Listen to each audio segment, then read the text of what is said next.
നമുക്കിനി അഞ്ചാമത്തെ ചാപ്റ്റർ കൂടി പഠിക്കാം. അഞ്ചാമത്തെ ചാപ്റ്റർ എന്താണെന്ന് വെച്ചാൽ കമ്പനി ഫോം ഓഫ് ബിസിനസ്. അപ്പം ഈ ഒരു ചാപ്റ്ററിൻ്റെ PDF നോട്ട് വേണ്ട ആളുകൾ ബയോയിൽ പോയി കഴിഞ്ഞാൽ എൻ്റെ ഇൻസ്റ്റാഗ്രാം പേജ് ഉണ്ടാവും, അതിൽ മെസ്സേജ് അയച്ചു കഴിഞ്ഞാൽ ഞാൻ നിങ്ങൾക്ക് നോട്ട് അയച്ചു തരുന്നതായിരിക്കും. ഇത് വളരെ വലിയൊരു ചാപ്റ്ററാണ്, പക്ഷെ നമുക്ക് സിമ്പിളായിട്ട് പഠിക്കാം. ഒരുപാട് ക്വസ്റ്റ്യൻസ് ഇതിനകത്ത് നിന്ന് എക്സാമിന് ചോദിച്ചിട്ടുണ്ട്.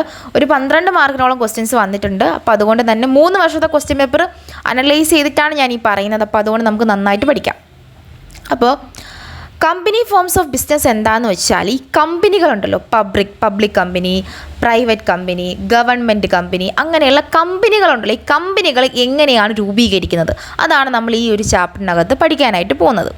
അപ്പോൾ കമ്പനി ആക്ട് 1956 പ്രകാരമാണ് എന്ത് ചെയ്യുന്നത്, കമ്പനികൾ രൂപീകരിക്കുന്നത്. അപ്പം ആ ഒരു ആക്ട് പ്രകാരമാണ് എന്ത് ചെയ്യുന്നത്, എങ്ങനെയാണ് ഒരു കമ്പനി രൂപീകരിക്കേണ്ടതും ആ കമ്പനി സ്വകാര്യ കമ്പനിയാണോ പൊതുമേഖലാ കമ്പനിയാണോ, അതായത് പബ്ലിക് കമ്പനിയാണോ പ്രൈവറ്റ് കമ്പനിയാണോ എന്നൊക്കെ നിശ്ചയിക്കുന്നത് നമ്മുടെ ഈ കമ്പനി ആക്റ്റാണ്. 1956 കമ്പനി ആക്ട് പ്രകാരമായിരിക്കും ഓരോ കമ്പനി രജിസ്റ്റർ ചെയ്യുന്നത്. ആ കമ്പനി പബ്ലിക് കമ്പനിയാണോ പ്രൈവറ്റ് കമ്പനിയാണോ എന്ന് നിർവചിക്കുന്നതും ആരാണ്, നമ്മുടെ കമ്പനി ആക്റ്റാണ്. നമുക്കിനി നോക്കാം എന്താണ് മൾട്ടിനാഷണൽ കോർപ്പറേഷൻ, അതിൻ്റെ അഡ്വാൻറ്റേജ്.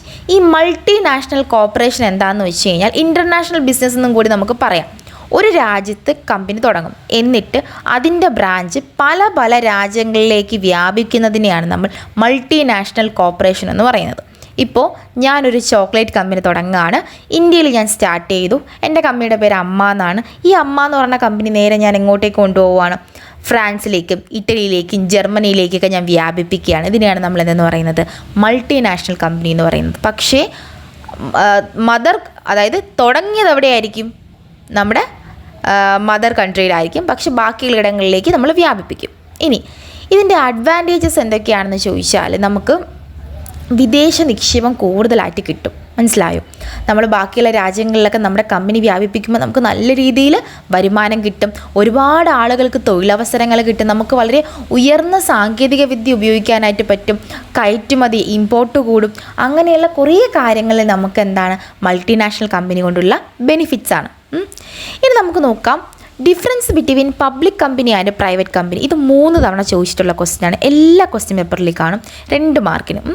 അപ്പം 3 വർഷത്തെ ക്വസ്റ്റ്യൻ പേപ്പർ എടുക്കുമ്പോൾ ഈ 3 വർഷവും ഈ ക്വസ്റ്റ്യൻ ഉണ്ടായിരുന്നു, 2 മാർക്കായിരുന്നു എൻ്റെ മാർക്ക് എന്ന് പറയുന്നത്. അപ്പോൾ ഈ ചാപ്റ്റർ പഠിക്കുമ്പോൾ ഈ ക്വസ്റ്റ്യൻ നല്ല സ്ട്രെസ് ചെയ്ത് പഠിക്കാം.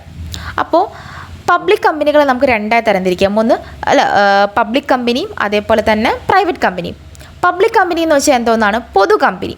പൊതു കമ്പനി എന്ന് വെച്ചാൽ പൊതു കമ്പനിയിൽ തുടങ്ങണമെങ്കിൽ മിനിമം എത്ര ആളുകൾ വേണം, 7 പേരെങ്കിലും വേണം. നമുക്ക് ഈ കമ്പനിയുടെ പ്രത്യേകത എന്താണെന്ന് വെച്ചാൽ നമ്മുടെ ഷെയർസ് ഈസി ആയിട്ട് എല്ലാ ആളുകളിലും വിൽക്കാനായിട്ട് പറ്റും. പേരിൻ്റെ അവസാനം ലിമിറ്റഡ് എന്ന് പറയുന്ന സംഭവം ഉണ്ടായിരിക്കും. ഇതിനെയാണ് നമ്മൾ എന്തെന്ന് പറയുന്നത്, പൊതു കമ്പനി അല്ലെങ്കിൽ പബ്ലിക് കമ്പനി എന്ന് പറയുന്നത്. അപ്പം മിനിമം 7 അംഗങ്ങൾ വേണം. വേറൊരു പ്രത്യേകത എന്ന് വെച്ചാൽ നമുക്ക് ഈ കമ്പനിയിൽ ഷെയർസ് അങ്ങോട്ടും ഇങ്ങോട്ടും എന്താണ് കൊടുക്കാനും വാങ്ങാനും പറ്റും. അവസാനം ലിമിറ്റഡ് എന്ന് പറയുന്ന പേരും ഉണ്ടായിരിക്കും. ഇനി അതേപോലെ തന്നെയാണ് എന്തെന്ന് പറയുന്നത് സ്വകാര്യ കമ്പനി. സ്വകാര്യ കമ്പനി തുടങ്ങാനായിട്ട് 2 പേര് വേണം, മിനിമം 200 പേര്. ഇപ്പം 2 പേരും വേണം, മിനിമം 200 പേരും വേണം, അതിൽ കൂടുതൽ അംഗങ്ങളാവാൻ പാടില്ല. എന്നാൽ പബ്ലിക് കമ്പനിയിൽ 7 പേര് വേണം, എത്ര അംഗങ്ങൾ വേണമെങ്കിലും ആവാം. ഇനി സ്വകാര്യ കമ്പനിയുടെ പ്രത്യേകത എന്ന് വെച്ചാൽ ഈ ഓഹരികൾ അങ്ങോട്ടും ഇങ്ങോട്ടും വിൽക്കാനും വാങ്ങാനും പറ്റൂല. പേരിൻ്റെ അവസാനം പ്രൈവറ്റ് ലിമിറ്റഡ് കാണും. പക്ഷേ പബ്ലിക് വരുമ്പോൾ എന്താണ്, ലിമിറ്റഡ് എന്ന് മാത്രമേ കാണത്തുള്ളൂ. ഇവിടെ ആണെങ്കിൽ എന്ത് വരും, പ്രൈവറ്റ് ലിമിറ്റഡ് എന്ന് കാണും. ഇത്രയാണ് എന്തിൻ്റെ ഡിഫറൻസ്, പ്രൈവറ്റ് കമ്പനിയുടെയും പബ്ലിക് കമ്പനിയുടെയും ഡിഫറൻസ്. അപ്പോൾ ഇത് പഠിച്ചു വെച്ചേക്കുക, 2 മാർക്കിനാണ്. അതേപോലെ തന്നെ 3 വർഷങ്ങൾ 2 വർഷം ചോദിച്ച ക്വസ്റ്റ്യൻ ആണ് ജോയിൻറ്റ് വെഞ്ചർ എന്താണ് എന്നുള്ളത്. ജോയിൻറ്റ് വെഞ്ചർ എന്താണെന്ന് വെച്ച് കഴിഞ്ഞാൽ ഒരു ബിസിനസ്, അതായത് joint venture is a business agreement where 2 or more companies join together and start a new business for a specific project or a time. അതായത് 2 കമ്പനികളും കൂടി ചേർന്നിട്ട് ഒരു പ്രോജക്റ്റിന് വേണ്ടിയിട്ട് വർക്ക് ചെയ്യും. അതിനെയാണ് ജോയിൻറ്റ് വെഞ്ചർ എന്ന് പറയുന്നത്. ഇപ്പോൾ എക്സാമ്പിൾ പറഞ്ഞാൽ ഞാനും എൻ്റെ കമ്പനി എന്ന് വെച്ചാൽ പനാശ എന്നാണ്, എൻ്റെ ഫ്രണ്ട് അനുവിൻ്റെ കമ്പനി എന്ന് പറയുന്നത് എന്താണ്, മെർജർ എന്ന് പറയുന്ന ഒരു കമ്പനിയാണ്. അപ്പം എൻ്റെ കമ്പനിയും അനുവിൻ്റെ കമ്പനിയും കൂടെ ചേർന്നിട്ട് നമ്മൾ 2 പേരും കൂടെ ചേർന്ന് ഒരു പ്രോജക്റ്റിന് വേണ്ടിയിട്ട് വർക്ക് ചെയ്യുകയാണ്. അതിനെയാണ് നമ്മൾ ജോയിൻറ്റ് വെഞ്ചർ എന്ന് പറയുന്നത്. 2 കമ്പനികൾ ചേർന്നിട്ട് എന്താണ് പുതിയ ഒരു പ്രോജക്റ്റിന് വേണ്ടിയിട്ട് വർക്ക് ചെയ്യുന്നതിനെ നമ്മൾ എന്തെന്ന് പറയുന്നു, ജോയിൻറ്റ് വെഞ്ചർ എന്ന് പറയുന്നു. 2 മാർക്കിന് ചോദിച്ച ക്വസ്റ്റ്യൻ ആണ്. അത് പഠിക്കുക. ഇനി ജോയിൻറ്റ് സ്റ്റോക്ക് കമ്പനി എന്താണ്? ഇതും 2 വർഷം ചോദിച്ചിട്ടുള്ള ക്വസ്റ്റ്യനാണ്, 2 മാർക്കാണ് കേട്ടോ. ജോയിൻറ്റ് സ്റ്റോക്ക് കമ്പനി എന്താണെന്ന് വെച്ചാൽ joint stock company is a business organisation where many people invest money and buy shares. അതായത് ഇതെന്ന് വെച്ച് കഴിഞ്ഞാൽ എന്താണ്, ഒരു ഓർഗനൈസേഷനാണ്. ഇതിൻ്റെ അകത്ത് എന്ത് ചെയ്യുന്നു, ഒരുപാട് ആളുകൾ പൈസ ഇൻവെസ്റ്റ് ചെയ്തിട്ട് എന്ത് ചെയ്യുന്നുണ്ട്, ഷെയർസ് വാങ്ങിക്കുകയും വിൽക്കുകയൊക്കെ ചെയ്യുന്നുണ്ട്. ഇതിനെയാണ് നമ്മൾ ജോയിൻറ്റ് സ്റ്റോക്ക് കമ്പനി എന്ന് പറയുന്നത്. ഹ്യൂജ് ആയിട്ട് പ്രോഫിറ്റ് ആയിരിക്കും ഇതിനകത്ത് ഉണ്ടാകുന്നത്. ഇനി ഇതിൻ്റെ പ്രത്യേകതകൾ പഠിച്ചു വെച്ചേക്കുക, കാരണം ഇത് ചോദിച്ചിട്ടുണ്ട്. Characteristics of joint stock company. Joint stock കമ്പനികൾക്കിടയിൽ എപ്പോഴും എന്തായിരിക്കും, ഒരു സെപ്പറേറ്റ് ലീഗൽ എൻറ്റിറ്റി കാണും. അതായത് കമ്പനി വേറെ, അതേപോലെ തന്നെ എന്താണ്, ഓണർ വേറെ. അതിനെയാണ് നമ്മൾ സെപ്പറേറ്റ് ലീഗൽ എൻറ്റിറ്റി എന്ന് പറയുന്നത്. മാത്രമല്ല ലൈബിലിറ്റി ലിമിറ്റഡ് ആയിരിക്കും. നമ്മൾ എത്രത്തോളം ഷെയർസ് ആണോ ഇൻവെസ്റ്റ് ചെയ്യുന്നത് അതിനനുസരിച്ചായിരിക്കും നമുക്ക് എന്തുണ്ടാവുന്നത്, ലൈബിലിറ്റി ഉണ്ടാക്കുന്നത്. പിന്നെ അതേപോലെ തന്നെ എന്താണ്, പെർപ്പച്വൽ എക്സിസ്റ്റൻസ് എന്ന് വെച്ച് കഴിഞ്ഞാൽ കമ്പനി എപ്പോഴും ലോങ് ടേം ആയിരിക്കും ഫോക്കസ് ചെയ്യുന്നത്, ഒരിക്കലും ഷോർട്ട് ടേം ആയിരിക്കത്തില്ല, ലോങ് ടേം ആയിരിക്കും ഫോക്കസ് ചെയ്യുന്നത്. ട്രാൻസ്ഫർ ഓഫ് ഷെയർസ്, നമുക്ക് ഷെയർസ് എന്ത് ചെയ്യാൻ പറ്റും, ഈസി ആയിട്ട് വാങ്ങിക്കാനും വിൽക്കാനൊക്കെ പറ്റും. 5ാമത്തെ പോയിന്റ് എന്ന് പറയുമ്പോൾ കോമൺ സീൽ. നമുക്ക് കമ്പനിക്ക് എന്തുണ്ടായിരിക്കും, ഒരു കോമൺ ആയിട്ടുള്ള സീൽ ഉണ്ടായിരിക്കും. ആ സീൽ അല്ലെങ്കിൽ സ്റ്റാമ്പ് വെച്ചിട്ടായിരിക്കും എന്ത് ചെയ്യുന്നത്, കമ്പനി ഭരിക്കുന്നത്. അപ്പം ഇത്രയും കാര്യങ്ങളാണ് നമ്മുടെ ജോയിൻറ്റ് വെഞ്ചേഴ്സിൻ്റെ കുറച്ച് അഡ്വാൻറ്റേജ് അല്ലെങ്കിൽ ക്യാരക്ടറിസ്റ്റിക്സ് എന്ന് പറയുന്നത്. ക്യാരക്ടറിസ്റ്റിക്സ് ഓഫ് ജോയിൻറ്റ് വെഞ്ചർ ചോദിച്ചിട്ടുണ്ട്. ജോയിൻറ്റ് വെഞ്ചർ അല്ലേ, അതല്ല ജോയിൻറ്റ് സ്റ്റോക്ക് മാറിപ്പോയതാ, രണ്ടും അടുത്തടുത്തായതുകൊണ്ടാണ്. അപ്പം ജോയിൻറ്റ് സ്റ്റോക്ക് എന്താണെന്ന് ചോദിച്ചിട്ടുണ്ട്, അതിൻ്റെ പ്രത്യേകതകളും എടുത്തു ചോദിച്ചിട്ടുണ്ട്. അപ്പോൾ അതുകൊണ്ട് ഈ ക്വസ്റ്റ്യൻസും എന്ത് ചെയ്യുക, പഠിച്ച് വെച്ചേക്കുക. ജോയിൻറ്റ് വെഞ്ചർ എന്താണെന്ന് നിങ്ങൾ ഓർത്താൽ മതി. മനസ്സിലായോ? ഈ ജോയിൻറ്റ് വെഞ്ചറും ജോയിൻറ്റ് സ്റ്റോക്കും മാറില്ല. വെഞ്ചർ എന്ന് പറയുമ്പോൾ എന്താ, 2 കമ്പനികൾ ചേർന്ന് ഒരു പ്രോജക്റ്റിന് വേണ്ടി വർക്ക് ചെയ്യും. ജോയിൻറ്റ് സ്റ്റോക്ക് എന്ന് വെച്ചാൽ എന്തോന്നാണ്, അതായത് ഇതൊരു ഓർഗനൈസേഷനാണ്, ഇതിൻ്റെ അകത്ത് എന്ത് ചെയ്യും, ഷെയർസ് വാങ്ങിക്കുകയും വിൽക്കുകയൊക്കെ ചെയ്യും. അതിനെയാണ് ജോയിൻറ്റ് സ്റ്റോക്ക് കമ്പനി എന്ന് പറയുന്നത്. ഇനി നമുക്ക് അടുത്ത് പഠിക്കാനായിട്ടുള്ളത് മെമ്മോറാണ്ടം ഓഫ് അസോസിയേഷനും ആർട്ടിക്കിൾസ് ഓഫ് അസോസിയേഷൻ എന്താണ് ചോദിച്ച് കണ്ടിട്ടില്ല, പക്ഷെ എന്നാലും ചോദിക്കും. ഓക്കെ, 1 വേർഡ് മാർക്കിനൊക്കെ ചോദിക്കാറുണ്ട് കേട്ടോ. മെമ്മോറാണ്ടം ഓഫ് അസോസിയേഷൻ എന്ന് വെച്ച് കഴിഞ്ഞാൽ എന്താണ്, ഒരു ഓർഗനൈസേഷൻ്റെ അകത്ത് ആ ഓർഗനൈസേഷൻ്റെ ഒബ്ജക്റ്റീവ്സ് എന്താണ്, ആ ഓർഗനൈസേഷൻ എന്തിനു വേണ്ടിയിട്ടാണ് സ്റ്റാർട്ട് ചെയ്തത്, അങ്ങനെയുള്ള കാര്യങ്ങൾ അടങ്ങിയിട്ടുള്ള ഒന്നാണ് മെമ്മോറാണ്ടം ഓഫ് അസോസിയേഷൻ എന്ന് പറയുന്നത്. മെമ്മോറാണ്ടം ഓഫ് അസോസിയേഷൻ എന്ന് വെച്ചാൽ ഒരു ഓർഗനൈസേഷനെ സംബന്ധിച്ച് ഇമ്പോർട്ടൻ്റ് ആയിട്ടുള്ളൊരു ഡോക്യുമെൻ്റാണ്. അതിൻ്റെ അകത്ത് നമ്മൾ എന്തിനാണ് കമ്പനി സ്റ്റാർട്ട് ചെയ്തത്, ആ കമ്പനിയുടെ ആളുകളുടെ പവേഴ്സ് എന്തൊക്കെയാണ് തുടങ്ങിയ കാര്യങ്ങൾ വ്യക്തമാക്കുന്ന ഒരു എഗ്രിമെൻ്റാണ് അല്ലെങ്കിൽ ഒരു ഡോക്യുമെൻ്റാണ് മെമ്മോറാണ്ടം ഓഫ് അസോസിയേഷൻ എന്ന് പറയുന്നത്. ഇനി അടുത്ത ആർട്ടിക്കിൾസ് ഓഫ് അസോസിയേഷൻ എന്ന് വെച്ച് കഴിഞ്ഞാൽ കമ്പനിക്കകത്തും ഉള്ള റൂൾസ്, റെഗുലേഷൻസ് തുടങ്ങിയ കാര്യങ്ങളൊക്കെ മെൻഷൻ ചെയ്യുന്നതാണ് ആർട്ടിക്കിൾസ് ഓഫ് അസോസിയേഷൻ എന്ന് പറയുന്നത്. അപ്പം ആർട്ടിക്കിൾസ് ഓഫ് അസോസിയേഷൻ എന്ന് പറഞ്ഞാലും ഒരു ഡോക്യുമെൻറ്റ് തന്നെയാണ്. ആ ഡോക്യുമെൻറ്റിനകത്ത് എന്തൊക്കെയാണ് കാണുന്നതെന്ന് വെച്ച് കഴിഞ്ഞാൽ കമ്പനിയുടെ റൂൾസും റെഗുലേഷൻസും ആയിരിക്കും കാണുന്നത്. ഇനി അടുത്തൊരു ക്വസ്റ്റ്യനാണ്, what is public company corporation? Public company corporation 2 മാർക്കിന് ചോദിച്ചിട്ടുള്ള ക്വസ്റ്റ്യനാണ്. ഇത് ഒരു തവണ എന്തോ ചോദിച്ചിട്ടുണ്ട്, കഴിഞ്ഞ വർഷമാണെന്ന് തോന്നുന്നു കേട്ടോ. അപ്പോൾ പബ്ലിക് കമ്പനി എന്ന് വെച്ച് കഴിഞ്ഞാൽ public company sells its shares to the public and it's managed by the board of directors. It operate under the government laws and following transparency. എന്ന് വെച്ചാൽ പബ്ലിക് കമ്പനിയിൽ എന്ത് ചെയ്യുന്നുണ്ട്, നമ്മുടെ പബ്ലിക്കിന് ഷെയർസ് വാങ്ങിക്കാനും വിൽക്കാനായിട്ടും എന്താണ് സാധിക്കുന്ന ഒന്നാണ്.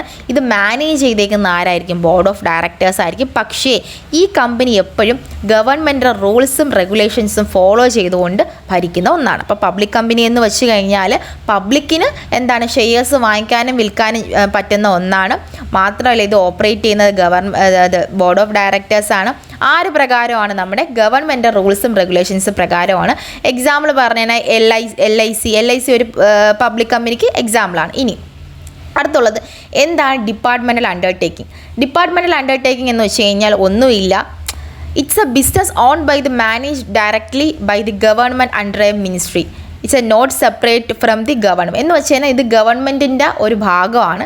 ഗവൺമെൻറ് ആയിരിക്കും എന്ത് ചെയ്യുന്നത്, ഇതിനെ റൂൾ ചെയ്യുകയും ഗൈഡ് ചെയ്യുകയൊക്കെ ചെയ്യുന്നത് ഗവൺമെൻറ് ഓഫ് അണ്ടർ മിനിസ്ട്രി. അപ്പം നമ്മുടെ മിനിസ്ട്രിയുടെ അണ്ടറിൽ വരുന്ന ഒരു സംരംഭമാണ് എന്തെന്ന് പറയുന്നത് നമ്മുടെ ഡിപ്പാർട്ട്മെൻറ്റൽ അണ്ടർടേക്കിംഗ് എന്ന് പറയുന്നത്. എക്സാമ്പിൾ പറഞ്ഞു കഴിഞ്ഞാൽ ഇന്ത്യൻ റെയിൽവേ, പോസ്റ്റ് ഓഫീസ് തുടങ്ങിയ കാര്യങ്ങളൊക്കെ എന്താണ് മിനിസ്ട്രിയുടെ കീഴിൽ വരുന്ന സംഭവം തന്നെയാണ്. പക്ഷേ എന്താണ് അവർ മാനേജ് ചെയ്യുന്നു, അത്രയേ ഉള്ളൂ.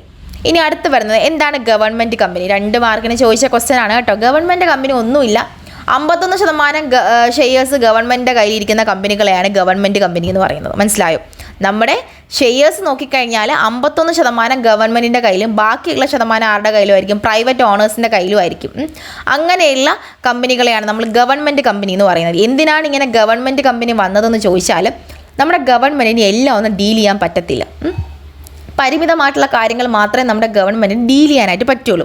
അപ്പം ഈ ഗവൺമെൻറ് കമ്പനി എന്ന് പറയുമ്പോൾ തന്നെ 51% ഗവൺമെൻറ്റിൻ്റെ കയ്യിലാണ്. അപ്പോൾ റൂൾസും കാര്യങ്ങളെല്ലാം എടുക്കുന്നത് ആരായിരിക്കും? ഡിസിഷൻസ് ഒക്കെ എടുക്കുന്ന ഗവൺമെൻറ് ആയിരിക്കും. ബാക്കി ഷെയർസ് പബ്ലിക് ഓണേഴ്സിൻ്റെ കയ്യിൽ കൊടുക്കും. അങ്ങനെ വരുമ്പോൾ എന്ത് ചെയ്യും? പബ്ലിക് ഓണേഴ്സ് എപ്പോഴും എന്താണ് നല്ല രീതിയിൽ അവർക്ക് പബ്ലിക് അല്ല പ്രൈവറ്റ് ഓണേഴ്സിൻ്റെ കയ്യിൽ കൊടുക്കും. പ്രൈവറ്റ് ഓണേഴ്സ് എപ്പോഴും എന്ത് ചെയ്യും? അവർക്ക് നല്ലതിന് വേണ്ടിയിട്ടില്ലേ. അപ്പോൾ അവർ ഒരുപാട് മാറ്റങ്ങൾ കൊണ്ടുവരും. പക്ഷേ എന്നാലും തീരുമാനം എടുക്കുന്ന ആരുടെ കയ്യിലായിരിക്കും? ഗവൺമെൻറ്റിൻ്റെ കയ്യിലായിരിക്കും. ഇതിനെയാണ് നമ്മൾ എന്തെന്ന് പറയുന്നത്? ഗവൺമെൻറ് കമ്പനി എന്ന് പറയുന്നത്. അപ്പം ഇത്രയും മാത്രമാണ് നിങ്ങൾക്ക് പഠിക്കാനായിട്ടുള്ളത്. എനിക്കറിയാം വലിയൊരു ചാപ്റ്ററാണ്. പക്ഷെ നിങ്ങൾ എന്ത് ചെയ്യുക? ഞാൻ ഈ റെഡ് മാർക്ക് ഇട്ടേക്കുന്ന കാര്യങ്ങൾ നന്നായിട്ട് പഠിക്കുക. ഏതൊക്കെയാണ് നമ്മൾ ഒന്നുകൂടി പറയാം. നമ്മൾ റെഡ് മാർക്ക് ഇട്ട കാര്യങ്ങൾ ഏതൊക്കെയാണെന്ന് ചോദിച്ചാൽ, ഒരു minute. Difference between public company and private company, അത് പഠിച്ച് വെച്ചേക്കാം.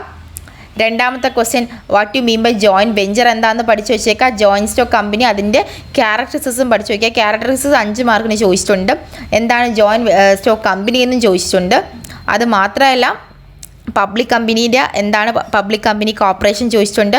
What you mean by government കമ്പനിയും ചോദിച്ചിട്ടുണ്ട്. അപ്പോൾ ഇത്രയും കാര്യങ്ങൾ നന്നായിട്ട് പഠിച്ച് വെച്ചേക്കുക. ഉറപ്പായിട്ടും ചോദിക്കുക. ഒരു 12 മാർക്കിന് നിങ്ങൾക്ക് ഈ ഒരു ചാപ്റ്ററിൽ നിന്ന് ക്വസ്റ്റ്യൻസ് പ്രതീക്ഷിക്കാം. നന്നായിട്ട് പഠിച്ചിട്ട് പോവുക. ഓക്കെ, അപ്പോൾ നമുക്കിനി അടുത്തൊരു ക്ലാസ്സിൽ കാണാം.